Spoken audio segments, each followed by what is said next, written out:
그런 결정을 행동들이 나왔으면 좋겠습니다. 일단 그러면 내일 있다고 보고 그러면 국회 본회의를 열어야 되는데 오늘 오전 10시에 그 국회의장이 여야 원내대표 회담을 하자고 제안을 했어요. 그래서 아마 10시에 원내대표단 회담을 할 텐데 그럼 이 자리에서 이번 주에 본회의 일정이 잡히게 됩니까? 다 열도록 최대한 설득하고 있고요. 요청드리고 있고 네. 사실 오늘도 열리는 것이 저는 맞다고 봐요. 하루가 급하기 때문에. 그렇습니다. 일각이 여삼춥니다. 네. 지금 광장의 시민들 지금 보십시오. 나라 망하는 소리가 도처에서 들리고 곡소리가 나는데 진짜 저는 네. 그 김영남 의원 그 얘기가 적확하다고 생각하는데 최상목 예? 이미 경제적 이민 간 거잖아요. 환율 방어해야 될 사람이 자기 공직자가 왜 그럽니까? 고위공직자가 환율 방어할 시간에 자기 돈 따고 있었던 거 아닙니까? 예? 그게 말이 됩니까? 미국 채권을 사가지고. 네. 예? 지금 잘 모르는 분들도 계시겠지만 네. 최상모 부총리가 2억 원을 투자했는데 미국 채권에 예. 환율 그러니까 달러가 강세이면 돈 버는 구조입니다. 그렇죠.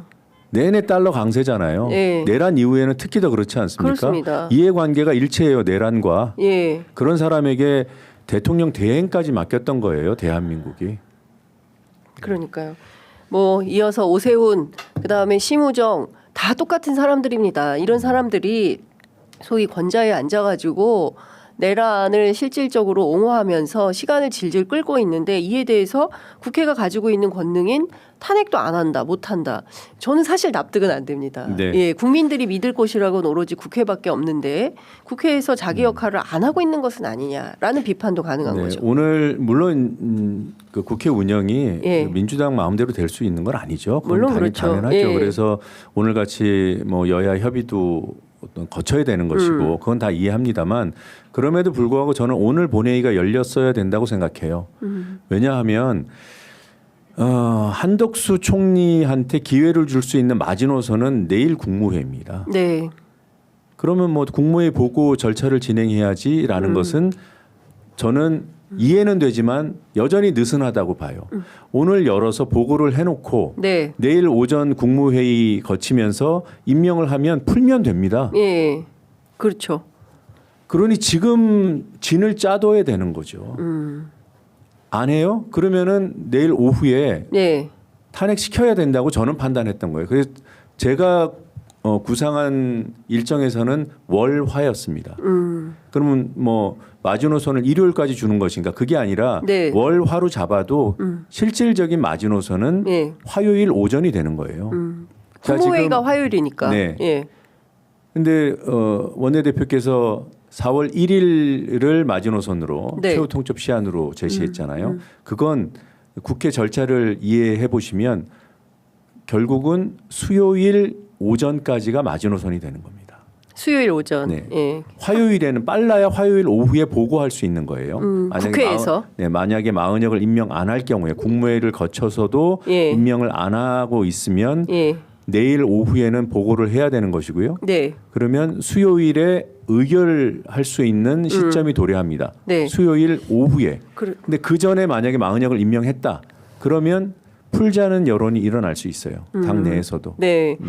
그러면 일단 한덕수 총리를 움직여야 되는 요소가 큰 건데 그 앞서 의원님께서는 최상목과 같은 길을 갈 것이다라고 이제 예상을 하셨어요. 근데 그 사이라도 한덕수가 임명할 가능성이나 개연성은 몇 %나 있다고 보세요? 저는 그 빵이다. 가능성 체크하는 것 자체가 이미 무의미하고요. 무의미하다. 안 한다고 보고 준비하고요. 하면 거기에 맞게 대응하면 돼요.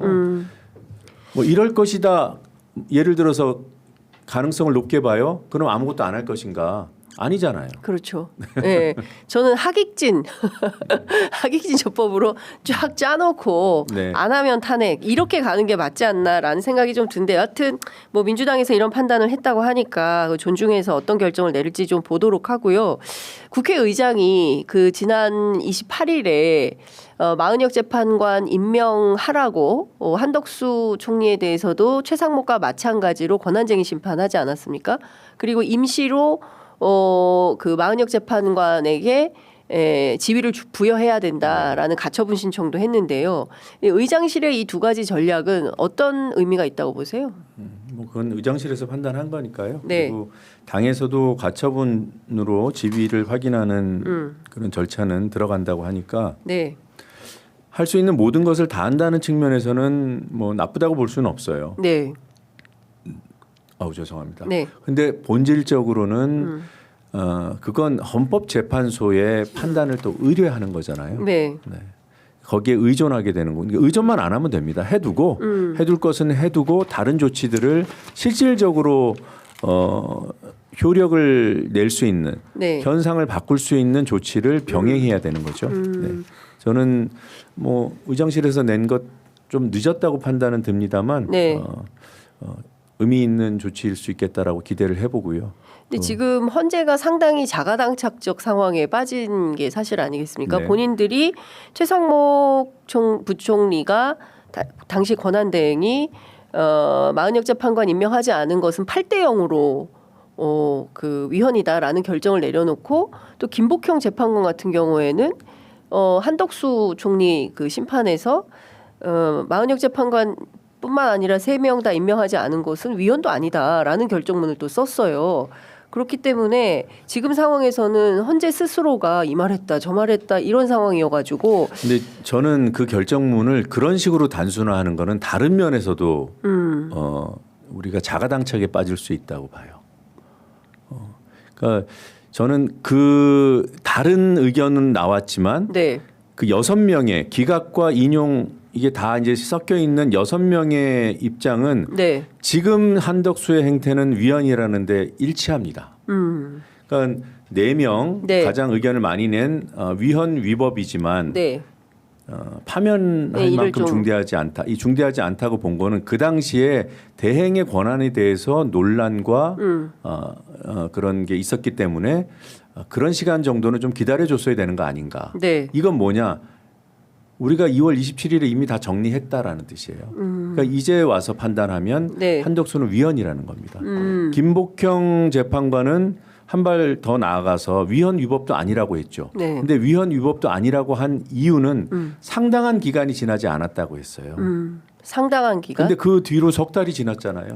그러니까요. 상당한 기간이 지나고도 흘러 넘치죠. 그러면 김복형 재판관도 지금은 위헌인 거예요. 위헌이다. 이렇게 해석을 하는 게 좋겠다. 하는 게 맞죠. 네. 네. 그리고 법리 구성 하나하나에 대해서 저는 그렇게 다툴 필요는 없다고 봅니다. 그러면 지금 의원님께서는 8대 0은 아니라고 보시는 거고 6대 2 정도의 상황이라고 보신다면 지금이라도 그냥 발표를 해버리면 되는 거 아닌가요? 그걸 가지고 네. 윤석열 파면에 대한 입장이 어떤 것인가 그 추론해 보는 것도 저는 무의미하다고 봐요. 그러니까 그 추론은 궁금하니까 할 수는 있지만 네. 어떤 행동을 결정하고 전략 전술을 써야 되는 단계에서는 예. 단위에서는 의미가 없다. 네. 지금 최악의 상황을 가정하고 대응해야 된다는데 저는 민주당 내 이견이 없다고 봐요.